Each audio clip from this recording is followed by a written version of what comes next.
Artinya yang pertama adalah saya mengapresiasi teman-teman tadi sudah memberikan contoh-contoh kasus yang cukup menarik gitu kan.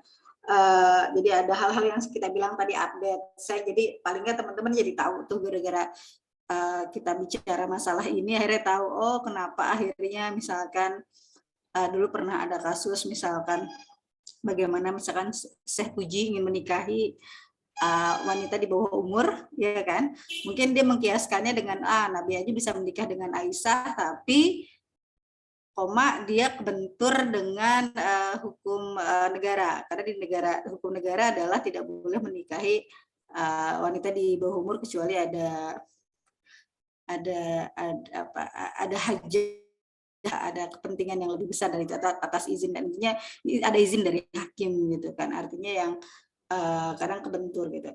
Tapi sebelumnya saya ingin memulainya dengan hal ini, teman-teman. Kita ngebahas tentang hukum. Jadi intinya gini, kayak ijma kenapa jadi nomor 3? Karena ijma adalah kesepakatan para ulama.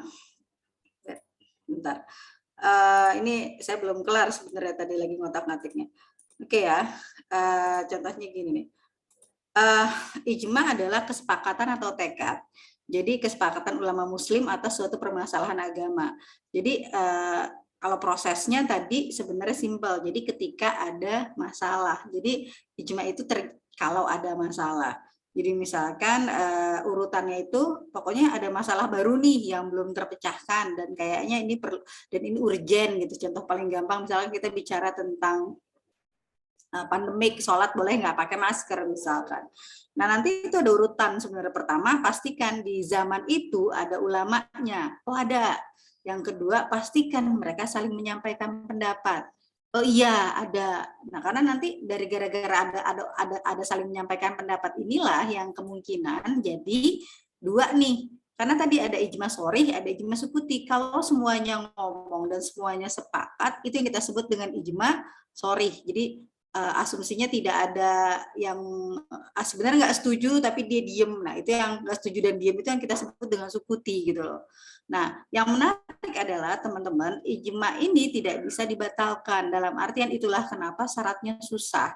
Syaratnya adalah ijma itu adalah perkumpulan ulama dari berbagai bukan dari berbagai di satu masa itu kan berarti kita nggak ngomongin daerah. Kalau perlu misalkan ada seminar internasional yang mana semua ulama dari daerahnya dari negara mewakili gitu dan ngomongin satu masalah itu yang kita sebut dengan ijma.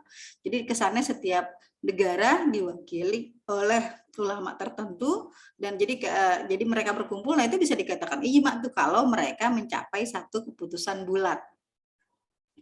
Tapi kalau cuma sekedar misalkan kesepakatan adalah kesepakatan daerah, misalkan cuma dia adalah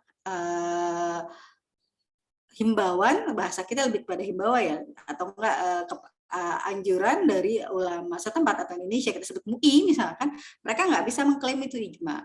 Paling disebutnya, makanya kita sebut dengarnya itu fatwa MUI. Karena kenapa nggak dibilang ijma? Karena ijma adalah kesepakatan ulama muslim gitu. Jadi dalam satu waktu, artinya misalkan di saat ini di 2022 ya kesepakatan ulama muslim di 2022 berarti semua ulama muslim yang ada dimanapun berkumpul untuk menyelesaikan permasalahan keseluruhan, nggak cuma satu daerah doang gitu. Nah ini yang mengatakan nanti itu yang akhirnya menjelaskan tentang perbedaan antara ijma dan fatwa. Karena makanya kenapa dia jadi nomor 3, karena semua asumsinya adalah secara akal, bayangkan semua ulama yang kapabel di bidang agama berkumpul untuk sepakat pada satu hal. Nah itu yang menarik. Ingat, sepakat, harus sorohatan, mereka harus menyampaikan pendapatnya masing-masing. Jadi ya itu tadi yang membedakan dengan sukuti adalah kalau di antara mereka ada yang nggak ngomong dan bahkan bisa jadi mungkin sebenarnya nggak setuju tapi nggak mau ngomong gitu kan. Ini yang disebut sukuti. Maka dikatakan kalau yang sukuti itu pendapatnya ikhtilaf, ada yang nggak setuju nih dari Rena, berarti itu tidak bisa dikatakan ijma gitu kan. Paling cuma ya ini pendapat rojihnya aja, sebagian setuju tapi sebagian enggak. Tapi kalau ijma kesannya semuanya setuju pada satu hal gitu loh. Inilah kenapa ijma dianggap tidak bisa dibatalkan hukumnya gara-gara kesepakatan bersamanya ini. Oke ya, ini yang tadi patokannya karena mereka mencari hukum atas sesuatu yang belum ada hukumnya. Ini sama juga dengan kias. Artinya kita tidak bisa mengkiaskan sesuatu, kayak tadi ada yang nanya tuh menarik, gimana kalau kita mengkiaskan hal yang baik dan buruk gitu. Kita bicara kias sebagai hukum ya teman-teman, kita nggak bicara kias sebagai analogi yang cuma kepo, nggak gitu. Kalau tadi pertanyaannya misalkan, kenapa dulu ada kias Hammer? Karena awalnya memang Homer itu kan awalnya adalah sesuatu yang berasal dari tumbuhan tertentu gitu. Jadi secara bahasa itu adalah kesannya, oh Homer itu misalkan dia kan perasan waktu itu apa sih misalkan perasan kurma atau apa gitu kan. Lalu tiba-tiba ada orang kita, oh kalau sake kan dari beras, berarti enggak dong, kan beda tuh gitu komposisinya gitu. Cuma bedanya sekarang tanpa sadar karena kita sudah terbiasa mengkiaskan segala sesuatu yang memabukkan itu Homer, makanya kita otomatis nggak kebayang kalau itu sebenarnya adalah bagian dari kias gitu. Karena pada dasar Homer secara bahasa aslinya adalah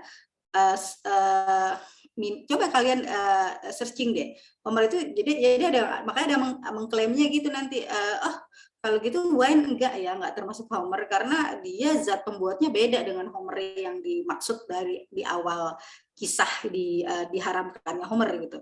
Nah tapi itulah yang kebetulan ada pengkiasan karena mereka sama-sama memabukkan gitu. Jadilah akhirnya mau dia terbuat dari apapun selama itu memang mengandung zat yang memabukkan, berpotensi memabukkan, akhirnya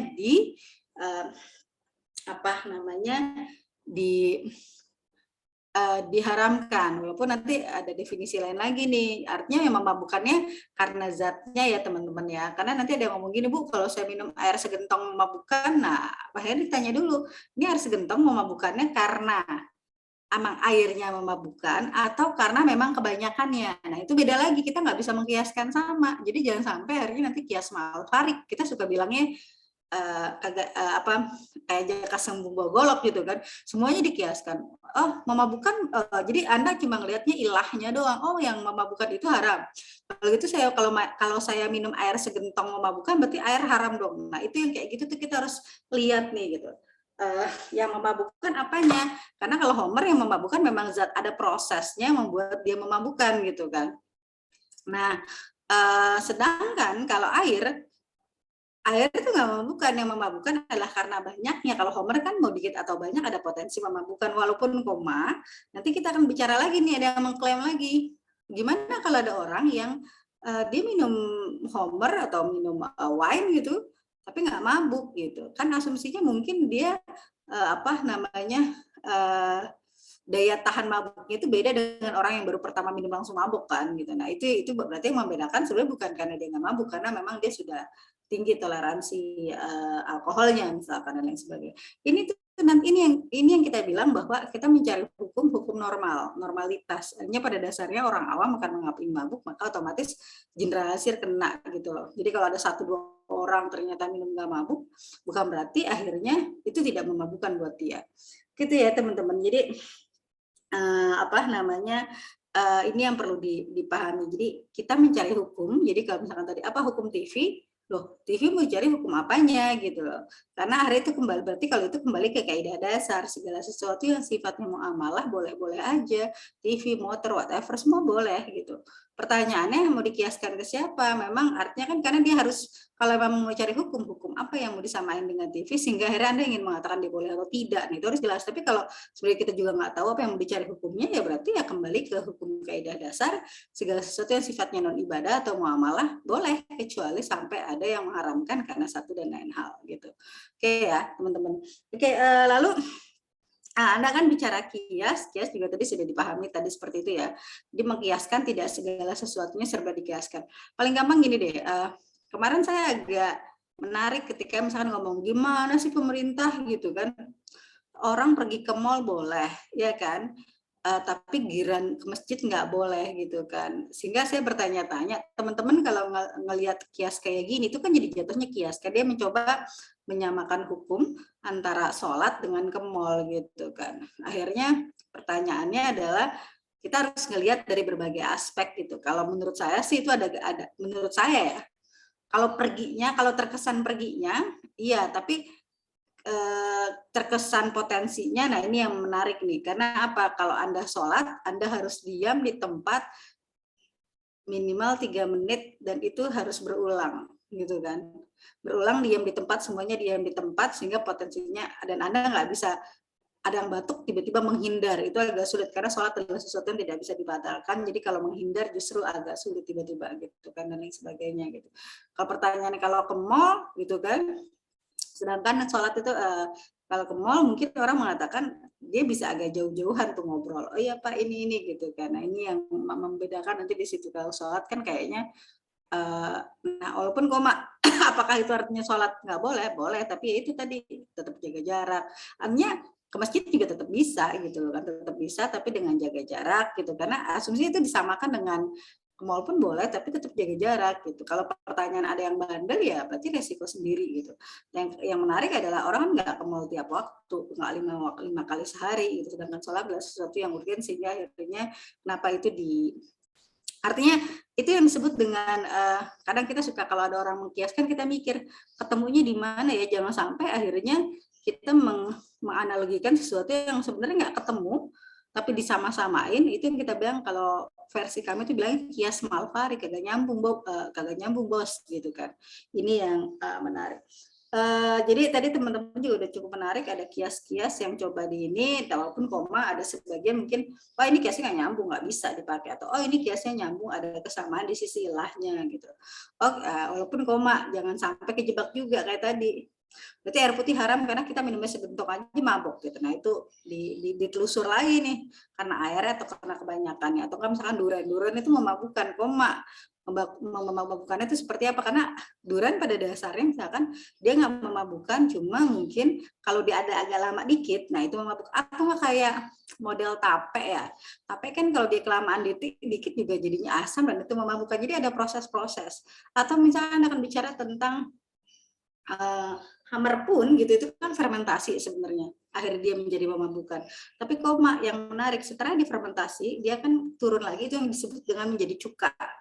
Itu kan jadi biologi banget. Jadi kesannya kenapa kita belajar filsafik, belajar agama, kita mau ngomong jadi kayak bersentuhan dengan dunia biologi, bahwa kalau ada nanya loh, cuka kan difermentasi juga. Ya, cuka itu difermentasi, tapi memang dia akan sampai dalam proses tanda kutip alkoholnya tinggi, difermentasikan itu tinggi, tapi dibiarkan lagi sehingga dia rendah sendiri, akhirnya memabukkannya itu hilang gitu. Itu yang menarik nanti di situ. Jadi artinya proses itulah yang dengan sendirinya akan membuat dia menjadi halal, dari mabuk menjadi halal. Artinya kalau Anda minum dalam keadaan proses alkoholnya tinggi, itu yang disebut dengan memabukkan, tapi karena memang itu sengaja dibiarkan turun lagi itu alkohol jadi menjadi cuka gitu kan. Itu yang tidak memabukkan. Nah, ini yang bicara tentang kias. Jadi ada hal-hal yang harus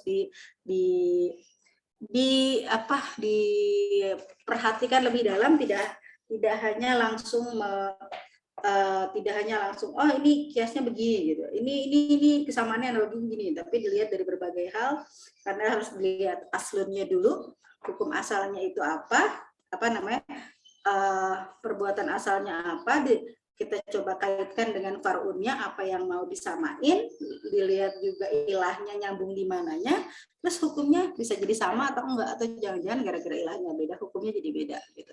Itu yang harus diperhatikan. Jadi ada beberapa hal yang harus diperhatikan. Lalu terkait dengan tadi, menarik, ta'arud dalilain, bahasanya simpel, kalau ada dua permasalahan, ada dua hukum, kita ketemu dua hukum, lalu tapi kok saling bertentangan gitu, ini yang bagus apa gitu, maka paling gampang simpel, kalau dua hukum dua-duanya diyakini sahih, diyakini benar, tapi kok bertentangan gitu, yang satu yang satu harus ngadep kanan, yang satu ngadep kiri misalkan gitu, apa yang harus dilakukan? Nah sebenarnya simpel. Pertama adalah kalau memungkinkan kerjakan keduanya. Kalau memungkinkan, jadi kita dapat dua-duanya. Karena dua-duanya kebetulan hukumnya sahih. Jadi artinya kalau ada perintah satu ngadep kanan, ada satu perintah satu ngadep kiri. Oh ternyata kita analisis dulu. Oh ngadep kanan kalau ternyata bla bla bla bla, ngadep kiri kalau ternyata bla bla bla. Jadi mungkin itu sebenarnya perintahnya itu di jeda waktu yang berbeda misalkan, bukan di jeda waktu, artinya dengan 2 alasan yang berbeda, ke kanan kalau gini, ke kiri kalau gini gitu. Sehingga oh kalau gitu bisa dikerjain dua-duanya ya. Oh ya bisa gitu. Nah, kalau memungkinkan kerjakan dua-duanya. Kalau tidak memungkinkan karena terlalu bertolak belakang, karena nggak mungkin gitu kan, maka pilih salah satu. Nah, gimana cara memilih salah satunya ini? Ada beberapa cara. Satu ada yang kita sebut dengan rojih. Kita lihat dulu nih dari dua ini mana yang lebih kuat dalilnya. Oh, yang lebih kuat si dalil A, oke. Atau yang hadap ke kanan, ya udah berarti yang hadap ke kanan diambil, yang kiri enggak. Karena ini ceritakan dalam satu waktu. Oh enggak, atau oh, dua-duanya kuat nih, dua-duanya hadisnya sama-sama sahih misalkan, atau enggak dua-duanya memiliki kekuatan dalil yang sama. Ya udah, sedangkan ya udah kalau gitu harus dilakukan. Kita lihat tadi waktunya mana yang lebih lama keluar gitu kan. Dengan asumsi yang pertama itu dinasah dengan yang kedua. Nah, kalau nggak mungkin juga gitu kan, baru akhirnya tinggalkan keduanya. Artinya misalkan kayak dua-duanya dipending dulu nih hukumnya sampai jelas gitu. Selama untungnya hukumnya nggak wajib ya. Jadi kalau dua-duanya cuma sekedar sunnah, aduh, dua-duanya tapi saling bertolak belakang, ya udah dipending dulu, atau akhirnya ya udah nggak usah dikerjain dua-duanya. Jadi patokannya nanti secara akalnya seperti itu. Kalau bisa dua-duanya kerjain, kalau nggak bisa hanya salah satu. Contoh paling gampang misalnya ketika bicara tentang, Anda pernah dengar ini kan, idahnya wanita hamil adalah sampai melahirkan, ya kan? Tapi di satu sisi kita pernah dengar juga tuh idahnya wanita yang suaminya meninggal, itu adalah 4 bulan 10 hari. Yang jadi menarik adalah ketika ada seorang wanita hamil, suaminya meninggal, itu idahnya yang mana gitu. Itu seru tuh. Karena ada yang bilang, karena ingat dulu pada zaman sahabat ada seorang wanita yang ketika dia lagi hamil, bentar lagi mau ngelahirin, suaminya meninggal. Nah, akhirnya nggak lama kemudian setelah si wanita ini melahirkan, dia langsung berdandan. Karena asumsinya zaman dulu itu kalau berdandan dia berarti ingin menarik lawan jenis, kalau ingin menarik lawan jenis berarti dia ingin menikah lagi. Itu para sahabat protes karena dia belum 4 bulan 10 hari kok dia berdandan gitu loh. Tapi kata Rasul, ya dia sudah idahnya sampai melahirkan. Nah, itu yang menarik. Tapi akhirnya ada beberapa yang memperbolehkan 4 bulan 10 hari. Tapi ada yang mengatakan bahwa idahnya itu adalah yang benar ada yang 4 bulan 10 hari. Jadi mau dia lahirin berapapun, akhirnya tetap 4 bulan 10 hari. Nah, akhirnya para ulama mengatakan bisa kok dikerjain dua-duanya. Caranya adalah diambil yang terpanjang. Yang terpanjang dalam artian, misalkan si wanita ini hamilnya 8 bulan, berarti kalau diambil idah melahirkan berarti cuma sebulan. Tapi kalau diambil idah wanita ini tinggalkan suaminya 4 bulan 10 hari. Maka yang diambil adalah 4 bulan 10 hari. Di satu sisi lain, misalkan ada seorang wanita baru 2 bulan hamil gitu, suaminya meninggal. Kita lihat mana yang paling lama gitu. Kalau ikutin idah hamil berarti 7 bulan lagi. Tapi kalau ikut yang wanita yang ditinggal suaminya berarti 4 bulan 10 hari, mana lebih panjang 7 bulan. Nah, itu yang diambil 7 bulan yang paling lama. Jadi para ulama akhirnya ini berarti bisa dikerjain dua-duanya. Itu salah satu contohnya. Atau tadi ada atau enggak tadi nanti ada yang dikerjain salah satunya, misalkan ada ayat tentang waris, tapi satu sisi ada ayat tentang wasiat. Mana nih yang harus dikerjain? Kita tuh harus ke keluarga itu ngasihnya wasiat atau warisan. Nah, nanti kan dilihat, oh ternyata itu ayat tentang waris itu sudah dinasah dengan ayat tentang wasiat sudah dinasah dengan ayat tentang waris dan selanjutnya. Oke, teman-teman, mungkin itu dari saya. Dari saya kembalikan kepada kelompok yang bertugas.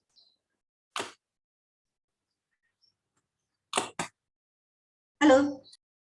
Baik Ibu, terima kasih atas tanggapan. Teman-teman mohon maaf, berarti kalau nggak salah berarti minggu depan itu sudah UTS ya?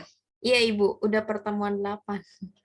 Oke, berarti tuh nilainya kolektif kan? Iya Ibu. Oke, saya kembalikan. Baik, untuk selanjutnya adalah sesi kuis dari kelompok 5. Untuk kuisnya, kelompok 5 mau pakai apa ya? pakai kuisis Winnie. Oke, apakah sudah siap untuk melakukan quiz? Langsung aja. Berarti langsung aja ya, link quizisnya di-share ke kolom chat. Mohon maaf, Oke, boleh dimulai aja. untuk share screen boleh dijadiin co-host. Bisa share screen langsung aja, Janur? Oke, terima kasih. Iya, sama-sama.